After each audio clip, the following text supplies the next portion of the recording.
Texas lawmakers face a funding challenge as they start work at the Capitol. According to Texas Comptroller HEGAR, the state begins the session facing a $1 billion deficit. That's bad news, but it's a lot better than originally expected. Back in the early days of the pandemic, HEGAR originally predicted the deficit could top $4.6 billion, but he says now that the outlook could improve if the vaccine boosts consumer confidence. Hopefully, the vaccine rollout continues. Hopefully it goes smoother, as well as consumer confidence continues to increase, because the more that we have confidence as consumers, the better the economy is going to recover here in Texas, the U.S., and around the world. HEGAR said while lawmakers are likely to dip into the state's rainy day fund, he expects that they will not need to use a substantial portion of that fund. Lawmakers learned about the size of the shortfall on the day before the session started. Politics reporter John Engel spoke to new and veteran lawmakers for insight on how this session could go amid the pandemic. The Texas Capitol is open, with steps to slow the spread of COVID-19. But freshman State Senator Sarah Eckhart of Austin is working where she has since March, from her attic. It's very, very strange trying to build relationships through electronic means, but that's what we need to do. The former Travis County judge will host weekly virtual coffee hours with constituents, but she worries about access and transparency that could be lost in a session taking place amid a pandemic. I am deeply concerned that we will not be having even the amount of access we had previously, which in itself was not sufficient. State Rep Donna Howard of Austin was elected just before a different crisis. The housing market crashed more than a decade ago, which was followed by billions of dollars of cuts to education, a mistake she says the state can't afford to make again. It was very grueling, actually. Because there was clearly a demarcation between those of us that wanted to maintain services and those that wanted to cut. State Rep John Cyrier represents Central Texas's most rural district. He says some pandemic-related issues like broadband access for students learning from home may actually force us to bridge the gap between rural and urban Texans. To me, it's more of an education. You know, it's not like the urbaners trying to go against the rule or rule against urban or any of that. It's more of just understanding our way of life.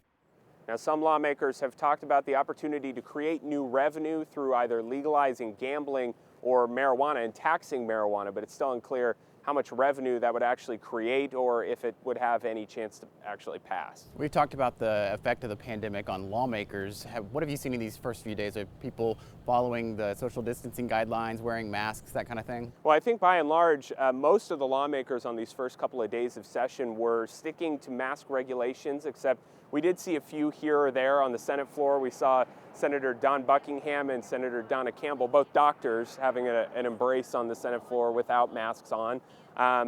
You know, what we saw was that a lot of lawmakers were comfortable with getting a COVID test before entering the Capitol and then thinking they were safe, but it was good to see that most were wearing masks throughout the day. Some leadership changes this session too. You know, we've talked about Dennis Bonnen being gone from the Speaker chair and Dade Phelan being in so far. What have you seen as far as any camaraderie with the leadership? Are they going to be able to work together? Well, I think Speaker Dade Phelan set a tone that he wants to work with the governor's office and the Senate, and that he wants to continue at least somewhat of a bipartisan tradition in the Texas House by keeping Democrats or those in the minority party in leadership positions. We have not seen that from Lieutenant Governor Dan Patrick in the Senate. He lowered the vote threshold to bring a bill to the floor so that he only needs Republican support. So I think Dade Phelan is going to try to be in that mold of working with as many people as possible, because Democrats helped him get that speakership with their votes.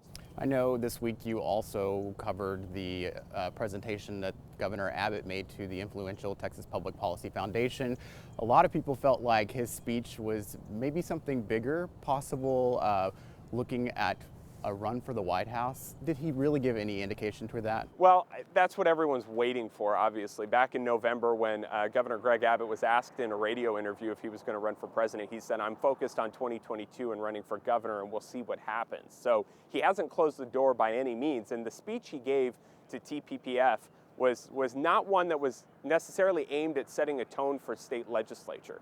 He talked very briefly about healthcare. He didn't mention much of the pandemic or vaccine rollout. He said he wants to continue to expand telemedicine and protect pre-existing conditions for Texans, which is already protected under the Affordable Care Act. But what he noted was that he wants to make Texas a Second Amendment sanctuary state, that he wants to fight back against any potential overreach of the Biden administration.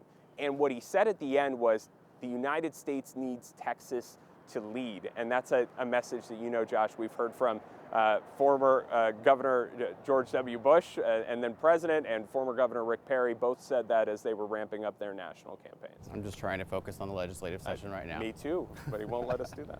1 week down. All right, thanks, John. People inside the Capitol are working, but with adjustments due to COVID-19. How lawmakers are changing the way they do business for safety this session.